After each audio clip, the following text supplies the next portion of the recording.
What is up? We are back on this Thursday matinee edition on this New Year's Eve. We are just mere hours away from 2022 on episode 87 of Football Life Presents the Audible. I'm your host, Randy Hammond, alongside my co-host, Matt Bushnell. Matt, I don't know what to make sense of this week. I'm surprised I know what day it is or what time it is. I'm off. I have no idea what's going on. It's actually pretty nice. Yeah, I figured it had to be nice for you having the time off after the holidays. I know you were a busy man on Christmas, so congratulations for having the well-deserved time off while still providing us the news, Randy. Well, I wouldn't miss this for the world, obviously. The things we put ourselves through for this show, people really have no idea. So honestly, this is just a well-rested version of me today for the folks out there. So we have a loaded show for you today on this. We got a lot of stuff to talk about. We got regular football, we got college football, we got some eulogies to say right off the top. But before we get into that, the sad stuff off the top, and if we know the show, you know how we are with this. But 87, Matt, we're getting closer and closer to that triple digits now. But number 87, who comes to mind for you? Man, I mean Travis Kelce. To me, there's two famous players that wore 87. And Felipe will know him very well because we quote him, Felipe Malicio from the Total Basis podcast, but Ed O'Bradovich, who was rumored to have the hands the size of turkeys, and then Mushin Mohammed, an ex-Bear as well.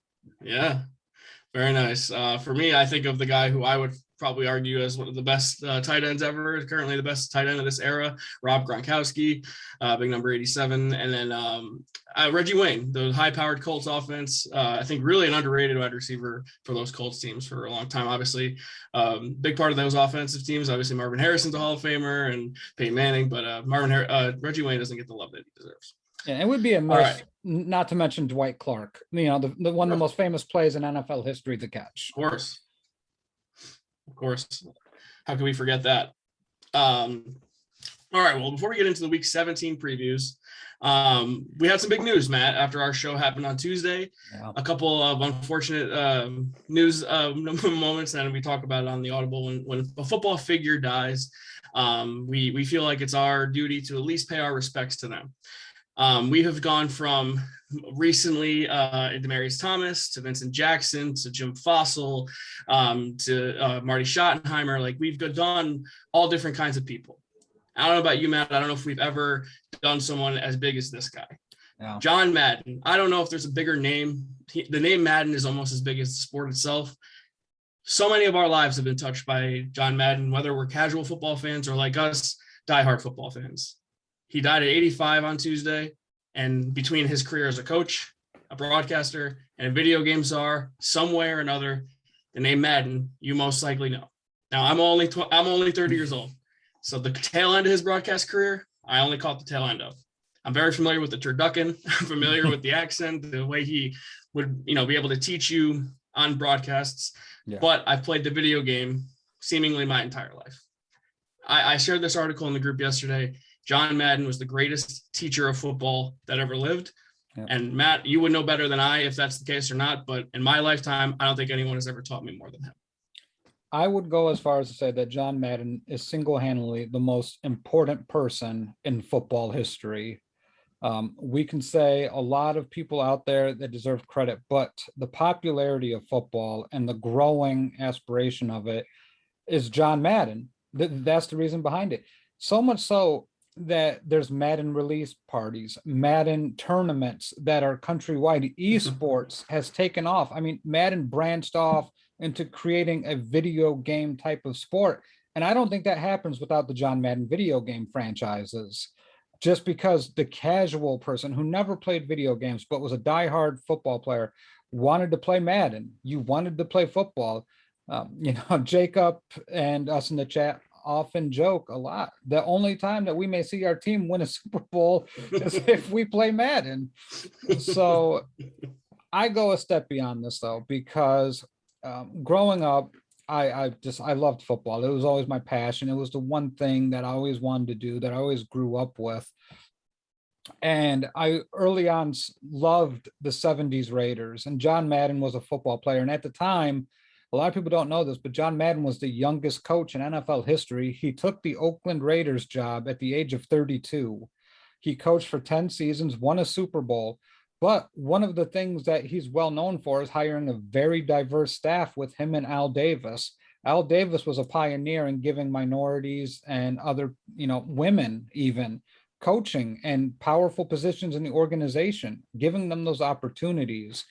And really what Madden did was segue that into a very, really a role model for a lot of coaches to, hey, these people matter too. Let's bring them on. And then, the announcing, the thing with Madden, and I saw a lot of tweets and a lot of very heartwarming things when we talk about Madden. There was a tweet out there when it was the Minnesota Vikings versus, I can't remember, maybe the Lions or the Packers. I can't remember. But Jim McMahon was playing for the Vikings. I believe this was 1992 or 93. I think this was the Giants, actually. Oh, yeah, you're right. I think you're right. It was the Giants game. And John Madden came on the air and basically said, no, he shouldn't be allowed back in if he's got a concussion. He even referenced boxing, that you're not allowed to fight for a whole nother month if you suffer a head injury, if you get knocked out. So he was at the forefront that, concussions are a very serious thing and that these guys shouldn't be brought back into the game. So he, at every step and turn, it feels like John Madden was ahead of the curve. Yeah, an old school guy who really embraced the analytic aspect of games too, but also one that really set an example of, he won the Super Bowl in 1979 and he retired 2 years later when he was in his late 30s. Actually, 42. He was 42. Yeah, okay, early 40s. I'm sorry. That's unheard of. Yep. He just said, I'm away from my family. There's too many emotional blows to doing this. And I'm not even playing. And he's still, I want to take some time away. And that's when he transitioned into being a broadcaster. So if you haven't got the chance to watch All Madden, the documentary that just aired on Christmas Day, do so. And I think there was a report that said that he had a chance to watch it. There's a part at the end where he is watching all of the things that everyone who was interviewed for it got to say about him. At the very least, it makes my heart happy to know he kind of got a feeling on how everyone felt about him. Maybe that is why he passed. Maybe that's what he needed, is that he needed to get his flowers and say, thank you for everything. This is my swan song now. And it reminds me sort of the Ultimate Warrior. If you're a wrestling fan, he finally made his return to WWE. And then he almost knew he was dying. And then he passed away just days after his last Raw appearance. So Madden never had that sort of controversy really, but he made his first appearance back in the public eye in what felt like forever.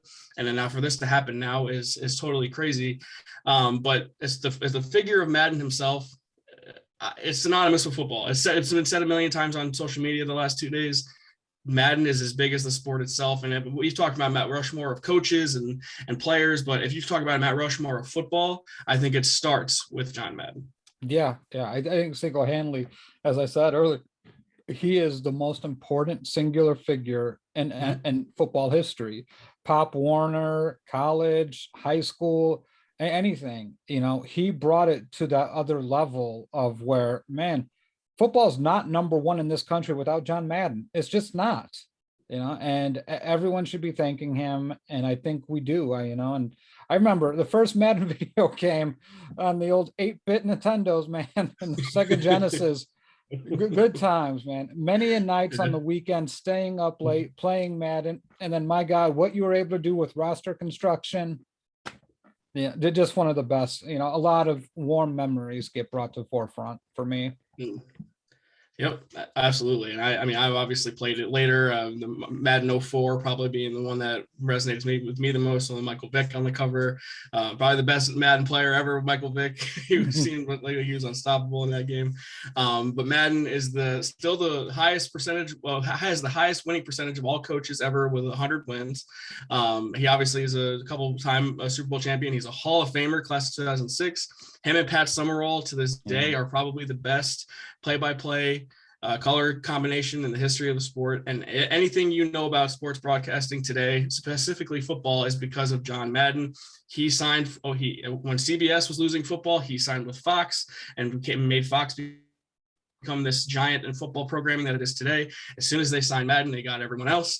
If you ask Al Michaels, his career is what it is because he got to work with John Madden for nearly a decade. Yeah. Everything you know about football, whether it be video games, broadcasting, coaching, some way or another, John Madden had touched it in one way. So fly high, Mr. Madden. Thank you for all of the great memories and all you've done for the sport that Matt and I love so much. So we certainly would not be here today if it wasn't for John Madden. So in other sad news, Matt, and I guess the legacy is not as great, and unfortunately it didn't get the chance to be, but ESPN Bears reporter Jeff Dickerson passed away, I think at the same day, around the same time. It was the same day. Due to an unfortunate cancer that he had been battling. I guess, I'm not a Bears fan. I do recognize the name. I do know him a little bit, but the story is kind of, he leaves behind a child. His wife had passed away from cancer just a couple of years ago. And really you can see the impact that he made by how the community and his family has stepped up in the moments since his passing.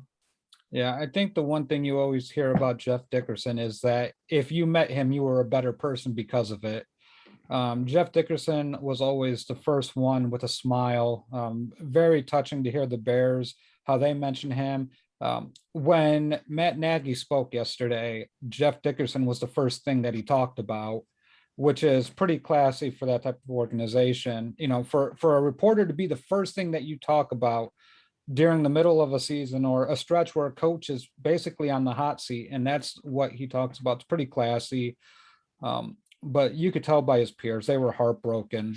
They did tributes. Jeff Dickerson was nationally syndicated for a bit on Saturdays on ESPN. So kind of like that dead air time slot where no one's really going to listen, unfortunately. Mm-hmm. But Jeff Dickerson was a model for all reporters, and I think journalism in general. His famous thing was, I don't care if I'm the first one to report something. The most important thing is to get it right. Make 100%. Sure that the story is right before reporting it. And one of the more famous stories is the Bears had this guy named Tank Johnson.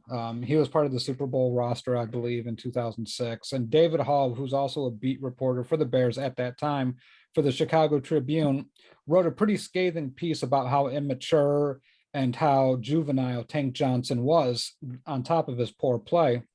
So Jeff Dickerson's interviewing him, they're doing the media bit by his locker, and Tank Johnson is just screaming at Jeff Dickerson, thinking that he wrote the piece, trashing him. And this is Jeff Dickerson in a nutshell. He didn't interrupt him. He let him keep on going and going and going. The interview ended. Then he pulled Tank Johnson to the side and was like, Tank, I don't write for the Tribune. And Tank Johnson profusely apologizes. The next day at practice, Tank Johnson throws a chair at David Hall, and then he says, that was meant for you. But, Dickerson was such a great guy, and he does leave behind a young son, Parker. There is a GoFundMe page. As before the airing of the show, it was at $799,000. We saw teams like the Ravens, Jim Irsay donated $25,000. The Bears donated $25,000. I mean, the Seahawks, the Rams, the Mara family, I believe, donated. Jack Easterby from the Texans. I mean, just all the support. And you could tell one person that Jeff Dickerson meant a lot to was Adam Schefter. And if you go read Adam Schefter's tweets, he has been pushing this all for the past 2 days, really trying to get it out there. And my last special thanks to a guy that's only been in Chicago for a few months at this point was Andy Dalton, who chipped in $5,000. For a guy like Andy, who has no ties to Chicago, to do that, kudos to you, sir. A very good man. Mm-hmm. So yeah, I mean, obviously a man gone too soon, but at least made an impact in his short time on this earth here. If you want to check out the GoFundMe, all you have to do is search for it. It's still up there posted. So at the very least, his son will know. And honestly, it's a kid without any parents at this point, which is heartbreaking. But to know that the impact that his parents made is so large that so many people cared enough about them has to be something that the child is inspired by. And I can't imagine what that kid's going to have to go through for the rest of his life, because I know my parents mean to me, so I can't imagine what it's like to lose a parent, let alone both. In such a short amount of time. So rest in peace, Jeff Dickerson. It was colon cancer that he'd been fighting for a while, and his wife died from skin cancer just 2 years ago. So Matt, we talk about every time someone passes away, we have to do this, but at the very least, it is our way of paying respect. So rest in peace, Jeff Dickerson, and rest in peace, John Madden. Show has to go on. This is what they wanted. at the very least, this is what we can do. And what they would want us to do is now talk about some football, because that's what they'd be doing.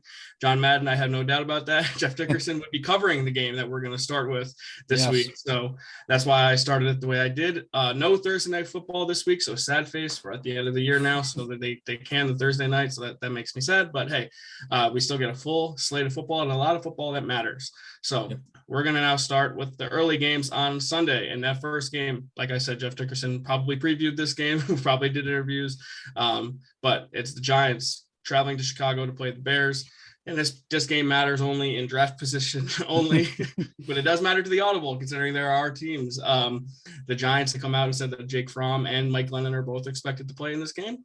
And the Bears, is it going to be Nick Foles again? Who's it going to be? I'm not 100% sure. But I'm kind of, I guess for the draft's sake, if I want two higher picks to win, but if I want the Giants to try to get the top 3 pick, I would need the Bears to win. So regardless, unless it ends in a tie, which I'm not ruling out that possibility, I guess I don't really care what the outcome is. Regardless, the Giants are still going to have 2 good picks. Matt, the line opened up here as Bears -5.5, and that's where it stands. Yeah, it sounds like, well, yesterday Dalton and Fields practice. Nagy said Fields would have to be extremely healthy for him to play Sunday, which I don't know what that even means. So take it as you will. This game to me is the classic. I don't really want to touch it because it's really a battle of ineptitude teams. I think the Giants, as crazy as may sound, may have maybe better coached. I don't know. Like, to me, the Bears are being held back by their coaching. I think the Bears have better players. They have a better roster. So in theory, they should win. Robert Quinn's going for his 100th career sack and also trying to break the Bears single season record for sacks that was held by Richard Dent. So 17.5. So if he gets half a sack, he ties, and he gets 100 sacks for his career. But I have a feeling Robert Quinn is going to be in the backfield quite a bit against the neck that sees it all, Mike Glennon. Randy, I'm going to take the Bears win the points here. I think 5.5 is okay. I think the Bears have that fighting mentality. They have better talent all around. I like the Bears defense to really stifle whatever the Giants are going to throw at them. So give me the Bears 5.5. I'm going to say Bears 24 to the Giants 14. It's generous points wise for the Giants. They are truly one of the more inept offensive teams I can remember. And they were that way with Daniel Jones, maybe not to the same extent, but between Mike Glennon and Jake Fromm, they are pathetic. They are very difficult to watch. They don't do anything well. Like, there's no progress. They don't move the ball. They don't get first downs. They don't do anything.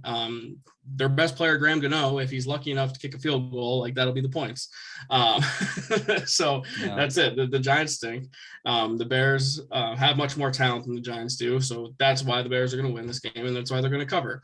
I'll take the Bears 22-6 over the Giants. I'll give Graham Gano 2 field goals in this game. 2 field goals. And, the place that Saquon tore his ACL last year, Soldier Field, Kenny Golladay still looking for his first touchdown. None of that matters. Giants are awful. They're done. It's the Mike Glennon revenge game, baby.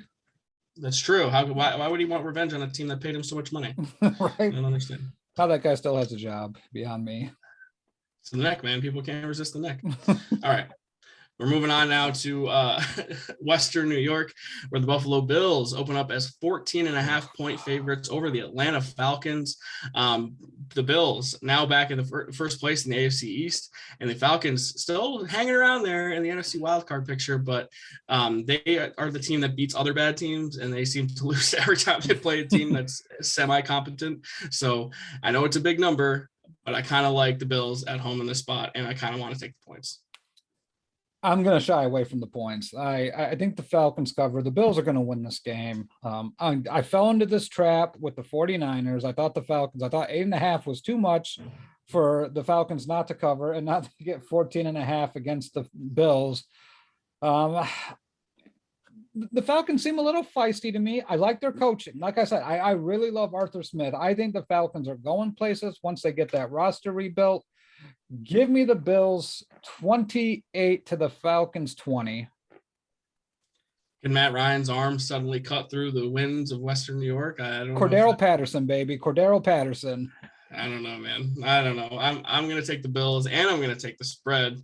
So I think the Bills win big and give me 34-14 over the Falcons. That backdoor cover's in play for you, though, Randy. You got to watch out for that garbage touchdown. You're right. I'll believe it when I see it.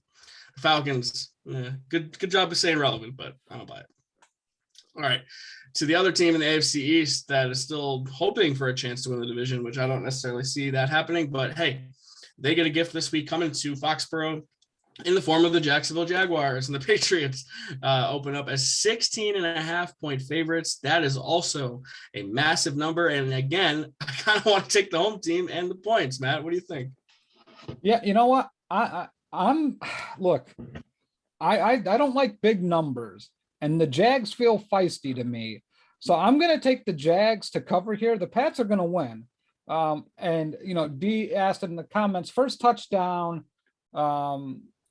for Falcons, Bills. I'm going to go first touchdown for the Bills will be Stephon Diggs. I think that's a safe bet. And then for the Jags and Pats, first touchdown, I'm actually going to go with N'Keal Harry. I like a passing touchdown for the old Patriots. But the Jags will cover. Pats will win. Pats 27 to the Jags 24. Wow, that frisky, huh? That's interesting. It's going to be a lot of garbage points. Okay, all right. First touchdown of the Bills. I'm going to speak with my heart here because I really need it. I'm in a fantasy championship game with Dawson Knox, so give me a Dawson Knox touchdown to get things going in Buffalo. And for the Pats, I will say a Damian Harris touchdown because he's been pretty good for them. No, that's a good one. Yeah, that's a good one. Yeah, Damian Harris has been pretty good. But I'm going to take the Patriots. Their defense is still really good. They're not playing Josh Allen this week. The Jags offense feels like a mess. They were very competitive against the Jets, but you know who wasn't competitive against the Patriots? The Jets. So if that's the speed of the Jags here, then I expect a blowout again for the Patriots. So give me the Pats 35 to the Jacksonville Jaguars 13. Oh God, I can't. Unless Trevor Lawrence, please have a good game again. I do want. I we both love Trevor Lawrence, so we both need that to be a thing. Yeah. But we'll see how that goes. Another early game now, and a surprisingly early game slot for the Kansas City Chiefs. They are typically not in this early slot, but they are this week because they're going to a magical place. Cincinnati, Ohio. It's really not often you get to go to places as good as, no, I'm kidding. But the Chiefs, now the 1 seed in the AFC, going to place now the top spot right now so far in the AFC North. The Bengals, they very much could win this division, but they have a huge task in front of them with the Chiefs. The Chiefs open as 5.5-point favorites on the road. And it was 4.5. It opened up as, now it's 5.5. So people leaning towards the Chiefs more in this game, and I can't say I blame them. Yeah, I'm going to lean the Chiefs here. I do like Joey Burrow, and he even said Cincinnati, there's nothing to do there. So that's why they don't get a lot of COVID cases. So, Cincinnati does a lot of interesting things here. I like what they have to offer. Joe Mixon, Jamar Chase, T. Higgins, Boyd. But to me, the Chiefs are playing a different type of football right now. And the Bengals have shown me one thing this year that has been constant is they usually follow up a big win with a big dud. And I just don't like them in this spot. The Chiefs are, I think, clearly establishing themselves the Super Bowl favorites in the AFC. And I think they're going to get there. And I think they win this game. I like the Chiefs and the points. If it's still at 4.5, I don't care if it's 5.5. I like the Chiefs by a touchdown. Give me the Chiefs 35 to the Bengals 27. I can see that. Yeah. I kind of like the Chiefs to cover the points here too, because like you said, every time the Bengals seemingly get a big win, they are not ready for prime time after that. And they fall back a notch. And I just think the Chiefs are in this mode where they did this last year. I said it all year, they were coasting, and then they ended up cruising them to the Super Bowl where obviously they got blown out. But I thought this year early on, they were playing around too much, getting too cute. They've kind of found themselves, and I expect them to roll here as well. So 5.5. I like the Chiefs. Give me them. I like your score a little bit, but let me go 31-24 Fun fact, though, the Bengals have a chance to make history in the last couple of weeks. They have Jamar Chase and T. Higgins currently as 1,000-yard receivers on the season. Tyler Boyd is just 208 yards away from joining him. So they could have 3 1,000 yards receivers. And I believe the last team to do that was the '08 Cardinals. So that would be huge for this young Bengals team to have that sort of offensive production. And I don't know how I think Mixon might already be over 1,000 yards. If he's, around there too, that would be quite the accomplishment for that team, especially how young they are. So yeah. And Kelsey gets the first touchdown since he's coming back from COVID. Kelsey, yeah, that's probably a safe bet. I'm not going to go against you on that. Kelsey, probably itching to get back out on the field. Okay. Now, the Rams going to Baltimore, and news out of camp today for the Ravens is that Lamar did not practice, and his portion of practice was not even open to the media. So my guess is that he's hobbling around too much for them to really want that out there. So don't love that. The Rams opening up as 3.5-point favorites, now 4.5-point favorites over the Ravens. And the Ravens, I give them credit all year. They were able to battle through all those injuries, all those people on the IR, but it feels like now it's caught up to them and they are in a bit of a free-for-all. Obviously, when you're starting Josh Johnson and Tyler Huntley a bunch and you don't have Lamar, it doesn't help, but there's so many more injuries than just those guys. You're missing key secondary players. You've lost like 4 running backs this year. The Ravens, unfortunately, the injury bug has become too much, and I kind of like the Rams to keep rolling here and put the pressure on the Cardinals for that division spot. Yeah, I like the Rams here with plus the points. 4.5 is okay. I think I don't mind Huntley starting. I think that is not a bad play. If Josh Johnson's starting, I hate that. I don't think that helps them very much in this game. The Rams are seeming to kick it up a gear. They want to win their division. The Cardinals are free falling. The 49ers lost just a huge game against the Titans. So I don't know how the other teams are going to fare this week, but I do know that I think the Rams respond in a big way. I think if they win, Randy, I think they clinch the NFC West. So this could be a big game because I believe they hold the tiebreaker over Arizona. So, and they're a game up on Arizona right now as it stands. So give me the Rams with the 4.5. I think they win 27-10. I do need Stafford to come back and have a better game than he played last week. He threw 3 picks. Not a great game for Matt. But the running game seems to be working well for them. Cooper Kupp had a quiet game, but still had 10 catches for 100 yards. So take that for what you will. And OBJ finds the end zone pretty often for them these days. So I like the vibe around the Rams right now. They had a little bit of a lull in the midseason, but it seems like now they have figured something out. So I too like the Rams. Give me them 31 to the Ravens 16, because I do think Lamar plays, but I don't think he's 100%. So I think he's going to be a little bit hobbled. I agree. All right, moving on. Another early game. We got a bunch of early games. We got probably the biggest late game slate this year too, since all the games are happening on Sunday except for one. The Raiders going to Indianapolis to play the Colts, and the Raiders, I can't believe they're still lingering around here. They're still alive at 8-7. I don't know what the hell is going on here, but sure enough, they're still hanging around. They're still here. They're living.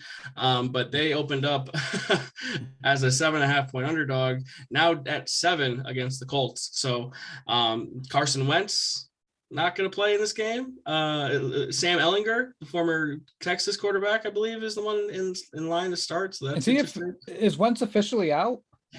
Well, Wentz isn't vaccinated, so. But yeah, they moved the COVID protocols to where you only have to isolate for 5 days. Let me look that up. Yeah, because I mean, either way, it's a big number for both these teams. I don't love Sam Ellinger, but I love Jonathan Taylor. So I'm not sure if Wentz playing helps or hurts, but just for my pick, Randy, I'm going to take the Raiders to cover, but the Indy to win. Jonathan Taylor gets the first touchdown. Give me the Colts 24 to the Raiders 22. Yeah, because the NFL has new protocols after the CDC announced. It went from 10 to 5. So if he has to test negative, I believe. Yep. So he has to isolate for 5 days, and if he tests negative, he can come back. We won't know this, obviously, until Saturday. So this is a big waiting game. And if he doesn't play, it will be Ellinger if he can't play. So, I think I like the Raiders regardless to cover in this game, but I do think that the Colts are going to win regardless if it's. I mean, Ellinger I've never really seen before in the pro level. I don't think any of us have, so I don't know what we really can expect. Man. But I like Reich enough, and I like the rest of the Colts enough to be able to beat the Raiders. This feels like an organizational victory for the Colts over the Raiders. Now, Derek Carr, congrats on a great season. You're top 3 in passing yards. You are keeping the Raiders somehow relevant all season long. I do not understand how, but I don't think it's enough in this one. So give me the Colts. What was your score? 24-22. Very close on that one. I will take the Colts 23-17. Very close there. Very, very close cover. And then I will say Josh Jacobs gets the first touchdown. No, Josh Jacobs. Running backs galore this game, I see. Look at that. All right. Moving on to the Dolphins, who are winners of 7 in a row. My goodness. They are on fire now, 8-7, with also a chance for them to make a postseason push. Let me just find the spread on this one. They travel to Tennessee to play the Titans, who had a huge win on Thursday Night Football against the Niners last week to remain in control of the AFC South at 10-4. Titans 3.5-point favorites. It opened up as, and it remains at 3.5. And this is one of these things where I think the half point makes all the difference. And I kind of want to take the Dolphins with the points. Yeah, I'm picking the Dolphins to win straight up. I think it goes 8 wins in a row, baby. They're pushed for the playoffs. Wow. I think the Dolphins are sneaking in the playoffs. Damn it! I said it before the season. I said it now. I am riding this Miami Dolphins train to the playoffs, baby. I like what I see from Tua. Brian Flores is a great coach. I think they have weapons. First touchdown. I'm going to say Tua runs it in for the first touchdown, by the way, of the game. So I like Tua here a lot. I think the Dolphins are doing some good things.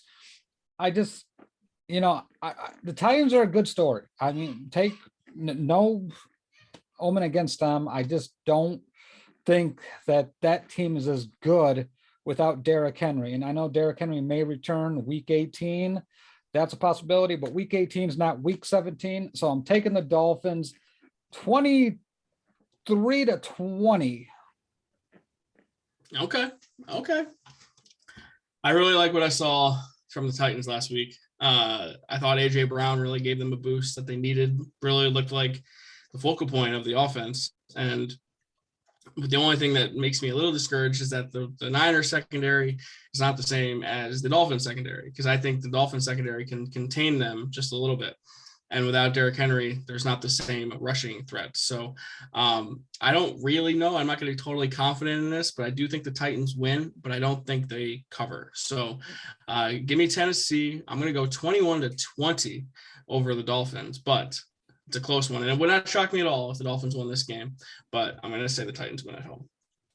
All right. Okay. Next one on the docket here, Matt Bushnell, NFC East. The people love the NFC East. The Eagles traveling to Landover, Maryland to play the Washington football team. Make it make sense. But Philly opens up as 3.5-point favorites on the road. And Washington feels like they are now falling off of a cliff. They are now 6-9. The Eagles, I believe, 8-7. So they're very much relevant in that last NFC wildcard spot. Man, if you asked me about this game 3 weeks ago, I probably would have liked Washington more, but I kind of like the Eagles are poised to make the playoffs now. Yeah, I like the Eagles on the points here. I think the Eagles win big, 30-20. Everything seems to be rolling for them. I like where Jalen Hurts is going. I'm in on the Eagles. All right. They struggled with the Giants in the first half last week. It was tied at 3 at halftime. So take that for what you will, but they were able to take care of business, won that game 36-3, I think the final was. So I do think Washington is better, but if any indication that they're starting to lose the locker room a little bit happened in that Dallas game when there was a fight on the sideline, you got 56 points put on you by the Cowboys. Something's not right. So I too like the Eagles, and I like this point. I like them to cover as well. So give me the Eagles. You said 30-20. I will take them 33-17 over Washington. Weird scores. I want some scoregami action, so I keep saying weird scores. Okay. All right. Well, you're gonna hit one of these days. Yeah, weird things happen in the NFL if you didn't know. So just trying to help that out. Now the Jets. The Jets. I don't know if there was any team happier when Tom Brady left the AFC East than the New York Jets. But this week he's back. The Jets welcome in the Tampa Bay Buccaneers and are a 13-point. They opened up as a 13.5-point underdog at home. Now they are a 13-point underdog against the Bucs. And I said it last week about the Bucs. I know they had injury issues. I know they had COVID issues, but the Panthers are a mess. And the Jets are just not at the same level right now as the Bucs. And as long as they have Tom Brady and the rest they got and enough other guys for them to throw the ball to, I like the Bucs here and I like them to cover. 13.5 is a big number. It is a huge number, but the Jets, I just don't trust the offense to keep up with the points. I think the Bucs are going to be able to step on the gas here, get ready for that playoff push, even with Fournette out. I think Mike Evans will be out as well, along with Chris Godwin, but they still have Gronk and Antonio Brown, and I think that's enough. Tom Brady has done more with less in the past. So I do like the Bucs here, 35-17. Yeah, I'm just going to go Bucs 31 to the Jets 10. I think it's a tough day for Zach Wilson against that Bucs defense. Fair enough. Yeah, so that's the early games. Now we got some late games to talk about here. I'm just going to scroll down and find the slate here. But we're going to start off with the AFC West and two teams I think we both expected to be better. But one team clearly still has a chance to make the playoffs. And that is the Los Angeles Chargers. They welcome in division rival Denver Broncos, who, if it's Drew Lock again, which I think it might be, then I really don't like the Broncos in this spot. But the Chargers laid an absolute egg against the Houston Texans, so I don't really trust the Chargers at all. And I wanted to love them and Herbert unconditionally, but I kind of feel like now I have to be hesitant with that love. So right now it opened up as a Chargers 5.5-point favorite. Now it's at 6.5. So the public likes the Chargers an awful lot in this spot. Yeah, Drew Lock starting. So that is kind of, I'm not sure if I want to dip my toe in that water. I'm going to I'll take the Chargers in the points. I think the Chargers are going to cover at 5.5 or 6.5. I think I can see them winning by a touchdown. The Broncos are just so limited at the quarterback position. I just think it hurts their chances way too much. So give me a Justin Herbert 4-touchdown game, 31-21 over the Broncos. As long as Austin Eckler catches a couple of those touchdowns, I personally don't care how many touchdown passes he throws. But I really missed Eckler in my lineup last week, and Justin Jackson filled in just fine in his absence for one of them. But I'm happy to see Eckler back. So, yeah, at the end of the day, my love for Herbert still is strong, so I can't waver in that. And I just think that he will get the job done. 6.5 is a little too big of a number for my liking on the Chargers, but I just don't love the lock thing with the Broncos. So I think the Chargers win by a touchdown, and it's enough here. Give me the Chargers 24-16 over Denver. And now we're moving on to, this is the thing, a lot of big numbers this week, but I also like the teams getting the big numbers. So I feel like I'm taking all these teams getting the big numbers. So it could go poorly for me, but we'll see. Because every time I get suckered into a big number, I hate myself for it. So now we go to Santa Clara, where the San Francisco 49ers opened up as a 12.5-point favorite over the Houston Texans. And now it still sits at 12.5. So nothing changed there. The Texans upset the Chargers at home last week. Davis Mills, his audition tape growing. Maybe he will be the guy for them next year. And the Niners coming off of that loss to the Titans on Thursday night. I kind of like the Niners to bounce back here, but you have the lingering Jimmy G thumb issue. So unsure if he's going to play a quarterback. And then if he doesn't play, maybe it's Trey Lance. And if Trey Lance doesn't play, then I really don't know what to make of the Niners this week. Yeah, I think the Niners can withstand playing a really bad quarterback versus the Texans because the Niners are built on defense. I think there's going to be a low-scoring game. The numbers is too big. The Texans are feisty. I think they're playing somewhat hard. They have 4 wins. I could see them stretching that into 5. So I think it's a game that opens themselves up to covering such a big number. Give me the 49ers over the Texans, Randy. 17-12. Defense, maybe Bosa gets a few sacks. Henry starts talking defense player of the year nonsense again, right? Yeah, no, that's going to Robert Quinn. Sorry. Yeah. completely ridiculous. Okay.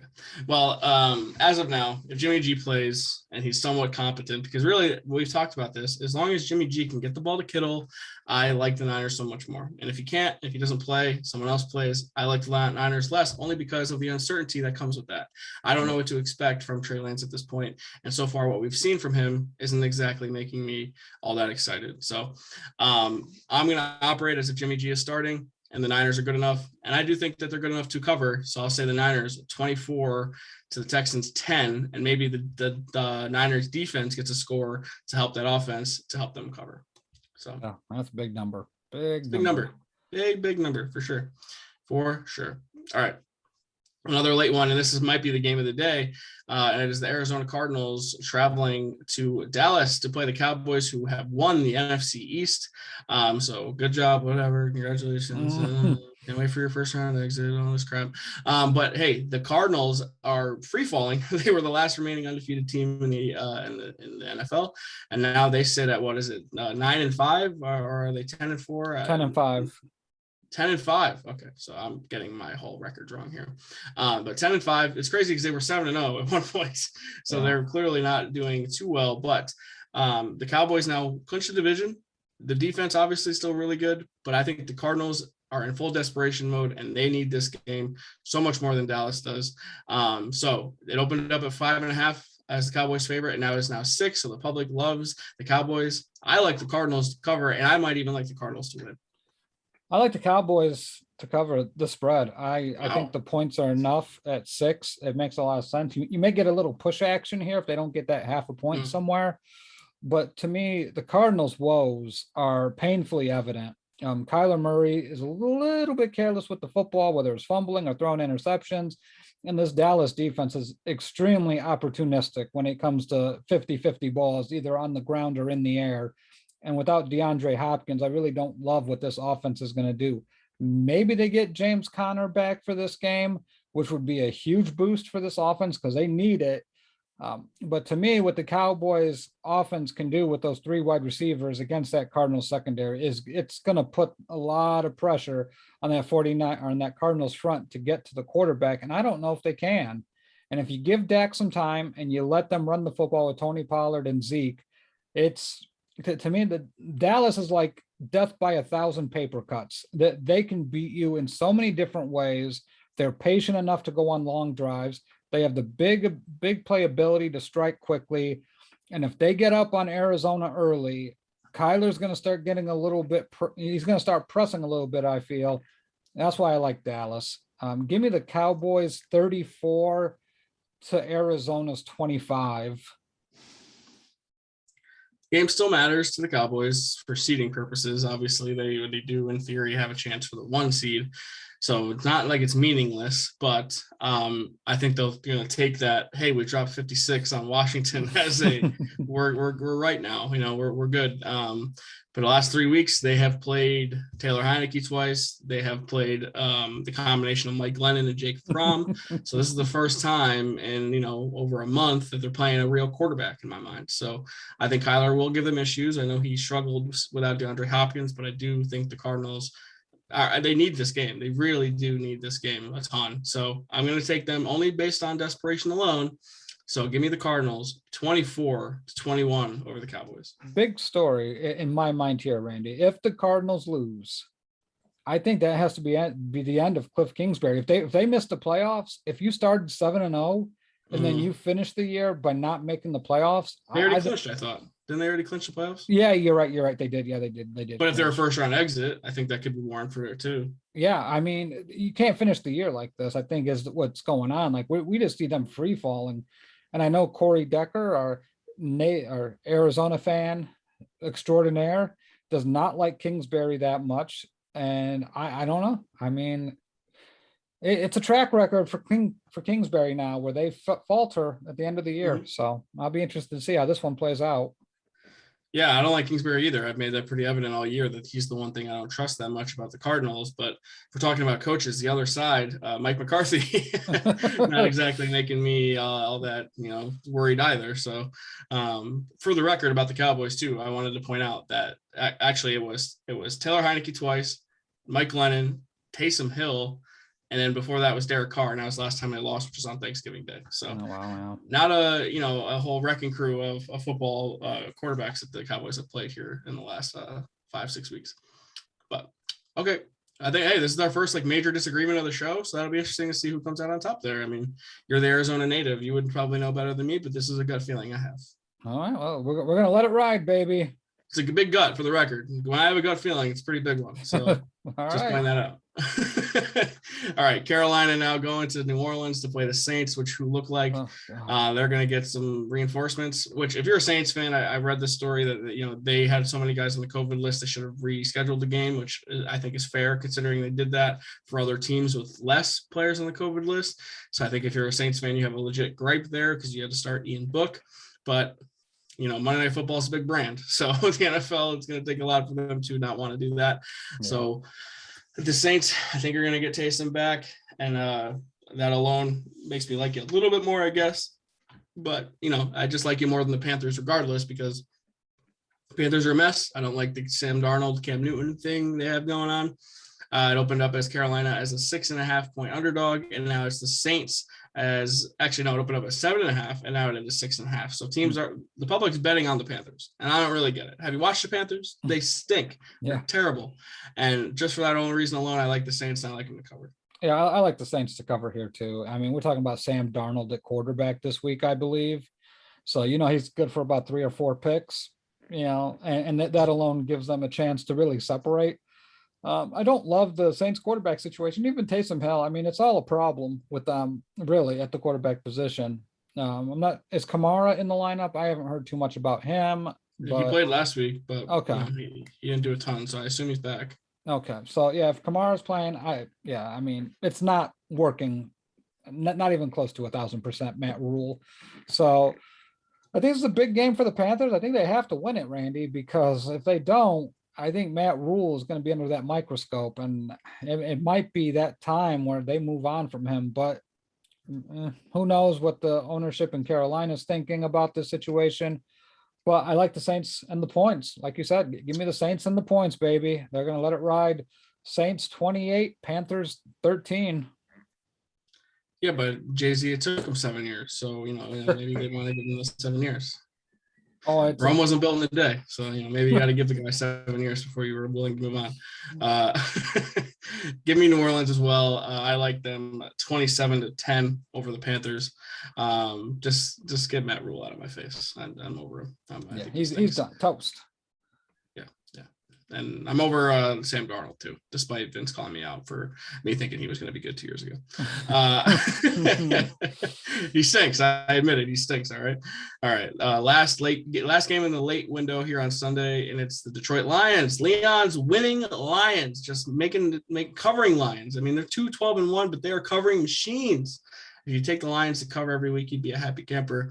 Yeah. And they get another big number this week as the Seahawks open up as 6.5-point favorites and now sit as a touchdown favorite. I think that is too much for Seattle, who just lost to Nick Foles and the Bears. I think Seattle's a mess. And I think the Lions, as much as they stink, have a better culture right now than the Seahawks do. So I don't know if I'm willing to take the Lions to win, but I'm certainly willing to take them to cover. Give me the Lions and the points, baby. Give me it. Lions are winning straight up. You heard it here first. I predicted it last week. They did cover, so I take half credit for that.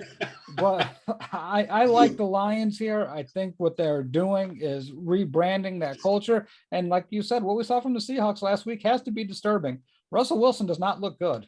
And I think the Lions get Jared Goff back.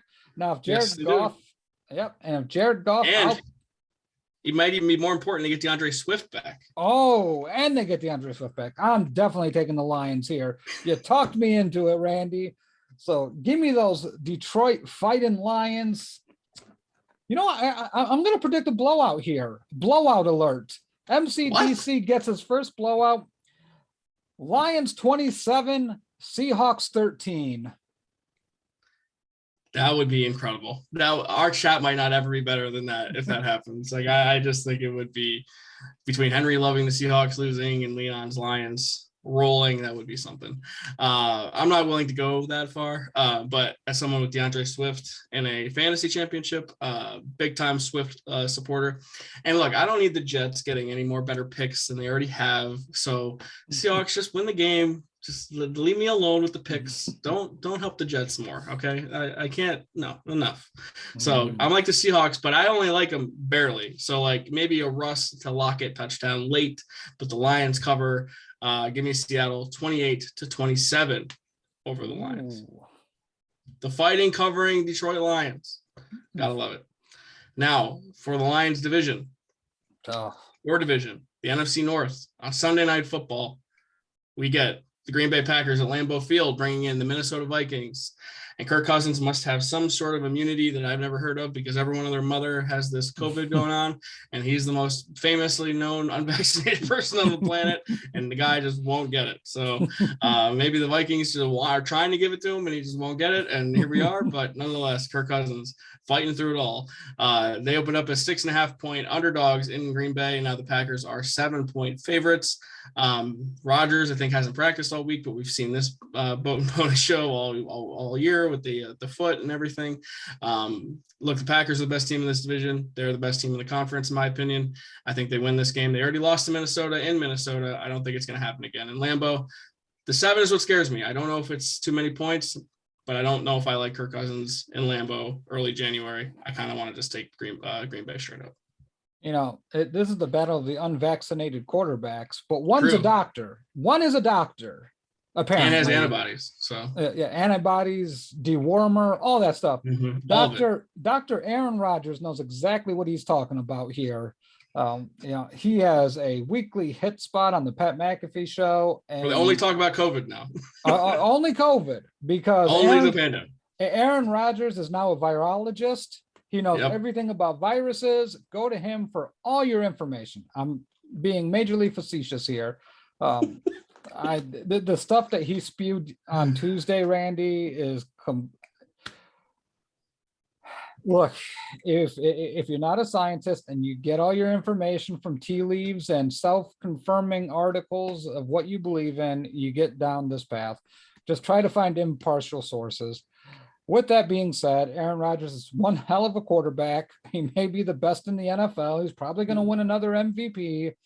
I don't know what the Vikings do here. I don't think the Vikings are that good. They lost to the Rams, obviously. They barely beat the Bears, as we talked about. And the Packers are light years better than both of those teams, I think.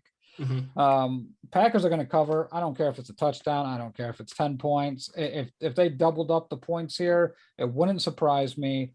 I think Aaron Rodgers seals the deal with the MVP case this week, even with his COVID toe.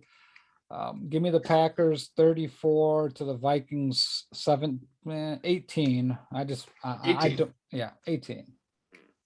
All right. Well, maybe it's 6 Greg Joseph field goals, which also have my fantasy team in a championship on the line. I'm just being greedy all around here, man. I'm sorry. Yeah, I can tell you're angling for this. Yeah, you know, there's a good amount of money on the line here, so you gotta support your guys. Couple things to note: Dalvin Cook returning after being put on the COVID-19 reserve list. He's back, but Adam Thielen placed on IR. So transactions for the Vikings. And then I don't know if you saw this, Matt, but Rodgers said that he'll make his decision on his future not long after the season ends. So I don't know if that means like he has retirement already on the mind here, because that's kind of what I get out of this.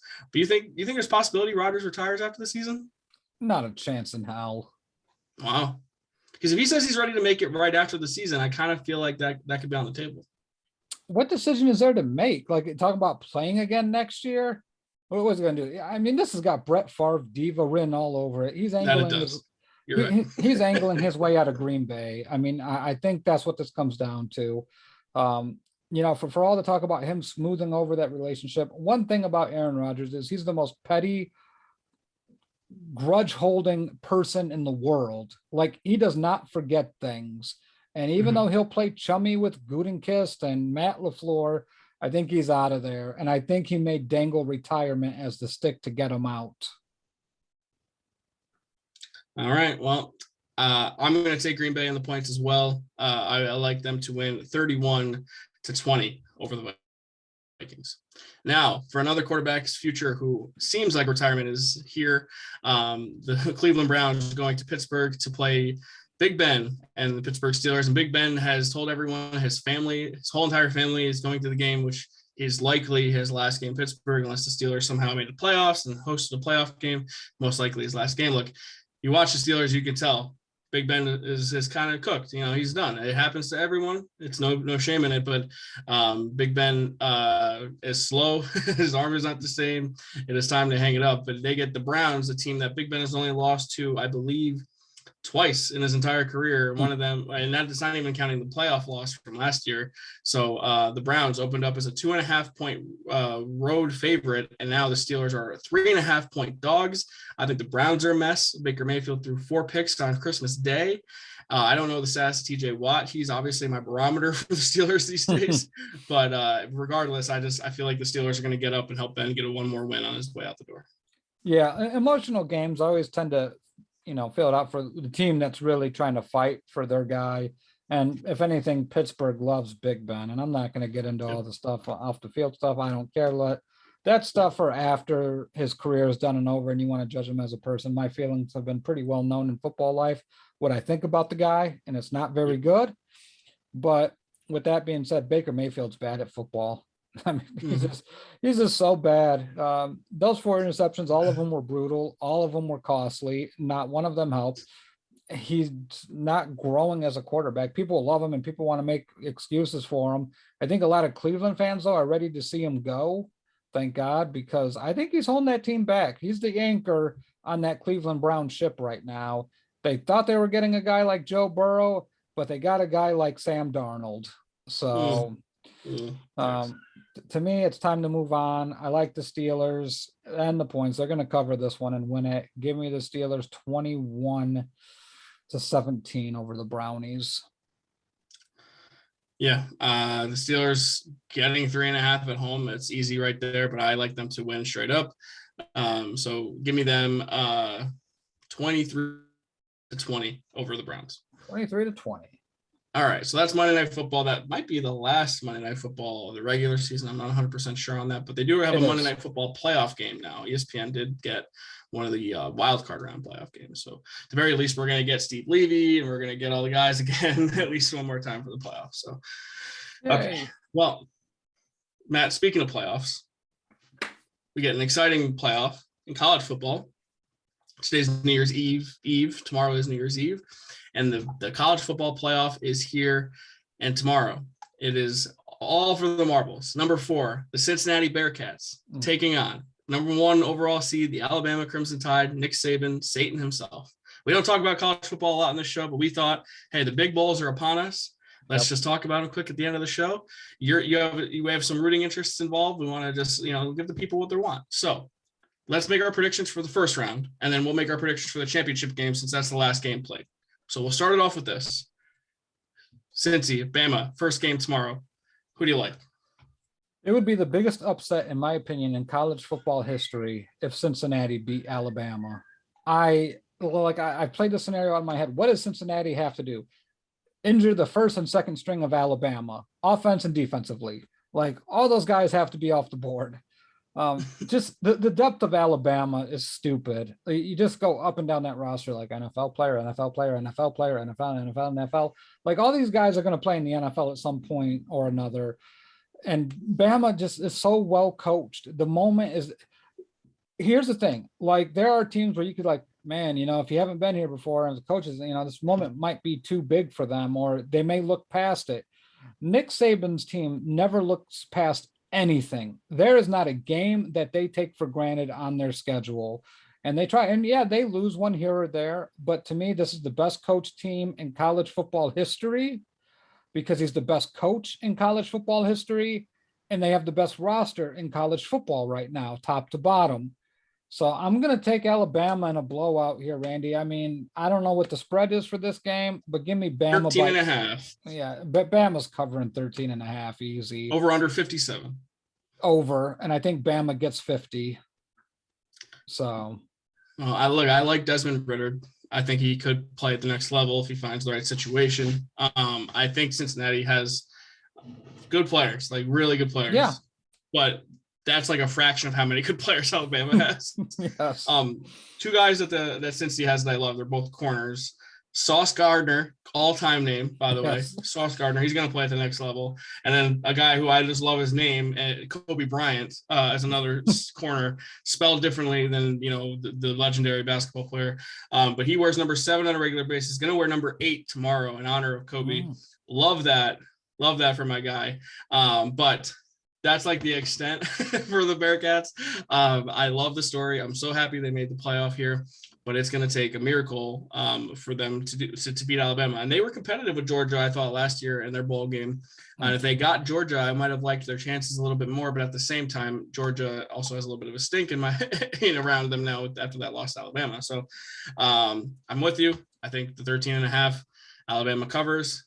They're going to score probably high 30s, 40-ish. And then I like Cincy to maybe score in the 20s. So I like Alabama to cover, and I like the over. And then the other game, so now we both like Alabama to make the national championship game. A hell of a season by Cincinnati, nothing to be ashamed of there. And then the other game is number 3, Georgia, the Bulldogs, taking on number 2, the Michigan Wolverines. And this game opened up as Michigan getting 7.5, and it's still at 7.5 right now. So much closer on the spread. I think these two teams are pretty even, but I guess I lean SEC here. I think Georgia's dominance all season cannot be overstated. I know they lost to Alabama, but I just like Georgia a ton. I love their roster, NFL players all over the place. And I'm not a college football expert, but I like Georgia in this spot. I actually like Michigan. And the reason why I like Michigan here is I don't think you can underestimate upperclassmen when it comes to a team. And I think in college that makes a big difference.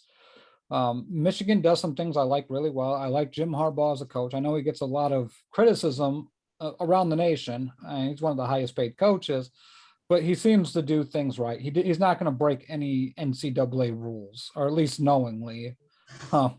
So with that being said, Georgia's defense, I think, is what is everyone's fawning over. Like, oh my God, Georgia's defense is great.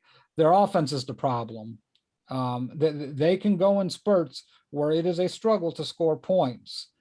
I think what Michigan can do with Aiden Hutchinson is really put a lot of pressure. And I think Aiden Hutchinson's probably going to be either the number 1 or number 2 pick in the NFL draft. So Michigan's going to have the best player on the field in this game, I feel. Georgia's a nice story, but I think this is where the Big Ten gets their revenge. It takes an upperclassman full of a team full of upperclassmen, such as Michigan, to knock off a team like Georgia.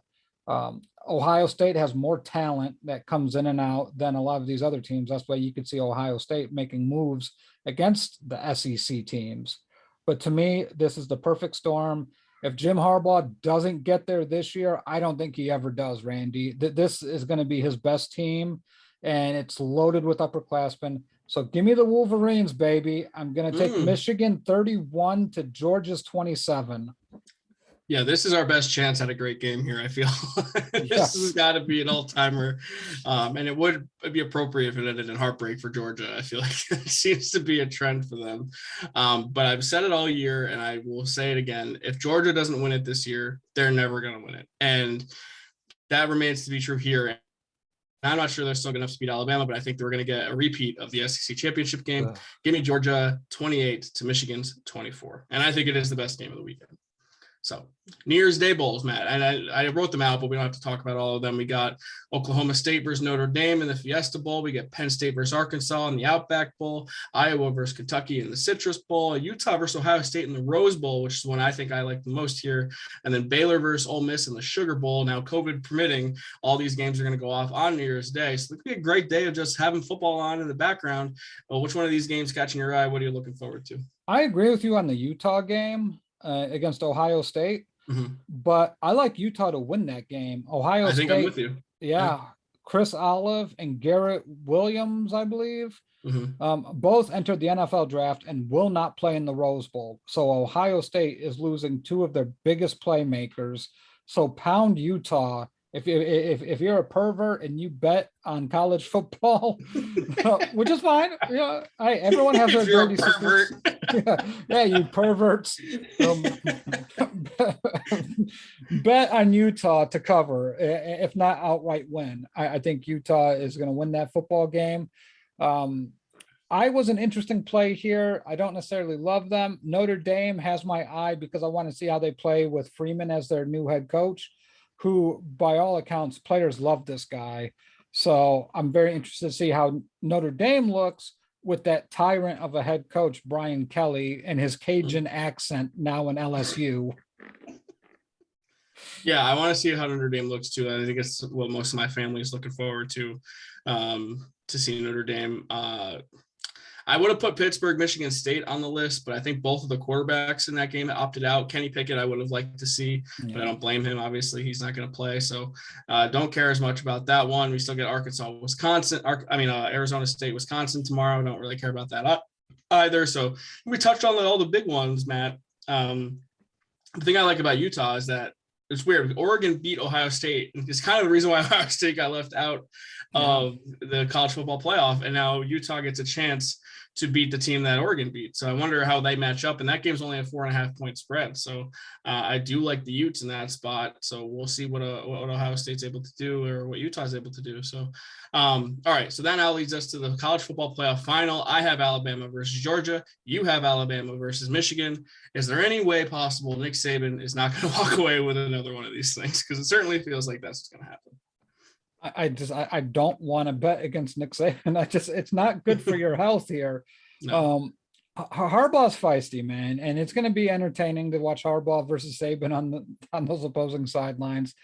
To me, I go with the best player on the field, and the best player is going to be Bryce Young. He's the best quarterback in the nation. I don't think there's much arguing that at this point. If he would have been able to enter the draft, he would have been a clear-cut number one.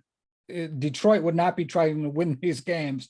Houston would be tanking like crazy. We would see a lot of different outcomes, I think, or I feel with some of these games. Or Jacksonville would be offered the mother load for the number one pick.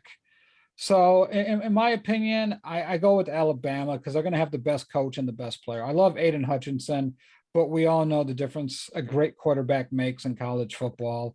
And Bryce Young's that guy with probably a Bill Belichick type of coach with him at Alabama. So yeah, unfortunately I got to take Bama to win it all.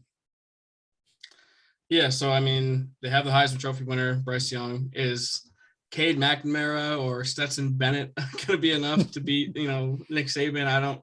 It takes a special quarterback to beat Nick Saban. We saw it with Deshaun Watson. We saw it with Trevor Lawrence. Like, those guys are special quarterbacks. And all of the Georgia quarterbacks, Jake Fromm, now Stetson Bennett, like all of these guys who have a chance at beating Alabama just never end up being good enough to do it. Even Justin Fields, he could not get the job done last year either. And, I think he was hurt, which obviously made a difference. But Joe Burrow was able to beat Alabama, I think he beat Alabama. Maybe he beat Clemson. He beat Clemson, yeah. Yeah, and he beat Oklahoma in the meantime. But Joe Burrow probably would have been able to, now that we see what Joe Burrow kind of is, the next level. I want to pick Georgia really bad for the people of Georgia. I do, but I can't. Stetson Bennett looked so lost in that first SEC title game, and Nick Saban just dominated. And I know they lost Mitchie, their best wide receiver, but I don't think it matters. And I think Alabama's going to roll because that's what Alabama does. So I don't maybe like him as much as big, but Kirby Smart is not going to beat Nick Saban after Nick Saban already beat you a month ago. It's not going to happen. I'll believe it when I see it. And for now, it's just not something I think is realistic. So I think Alabama rolls 38-21 over Georgia, and Bryce Young and the rest of the Crimson Tide are going to be your national champions again. So I'm going to I'll take Alabama 32-31 over Michigan. Wow. You know what, though? I agree. I would like Michigan against Alabama more because it's a game we haven't seen. Yeah. And I would love the Harbaugh Saban stuff pregame. So I think Harbaugh could be crazy enough to beat the guy, but I don't really know. So I would much more rather see that game than see Georgia Alabama. Yeah, I agree. All right. Well, Matt, we've been talking a while. Everyone knows the shows at this point. I don't want to go through all the rundown. No. Everyone knows, baseball life, join all the basketball life, all these shows. I know we got a lockdown. That's why I'm wearing my baseball shirt. It says, if you build it, they will come. The Yankees White Sox Field Dreams game last year. That was fun for both of us. You know the shows. Go join all the groups. Enjoy a community of Facebook that's not going to lecture you about something you don't like. Come talk sports with us. We love you. Thank you for making 2021 a special year for all of us. And I hope you have a wonderful new year. year. Matt, do you have any parting words for the audience before we head into 2022? Just love each other. It's a beautiful world out there. We don't have to be mean and angry all the time. New Year's resolution, just try to be a better you. I love that. Not big on New Year's resolutions because I think you've set yourself up for failure. But hey, I always strive to be a good person, try to be better than the person that you were the year before. I love that. Love those words. Thank you all for participating in the Facebook group each and every week. We're wrapping up the end of the year now, not just this week. Every time we're on, you guys always show your support. We greatly appreciate that. Thank you for looking at our faces for hours on end all year on Facebook, on YouTube. We greatly appreciate it. And thank you for tolerating our voices on the audio only platforms. We greatly appreciate that as well. So Matt, the support from us does not go unnoticed. We truly would not be able to do this each and every week if it wasn't for the people. So we greatly appreciate it. So episode 87 in the books. We will literally see you guys next year. I'm Randy Hammond on behalf of Matt Bushell saying enjoy your new year. Stay safe.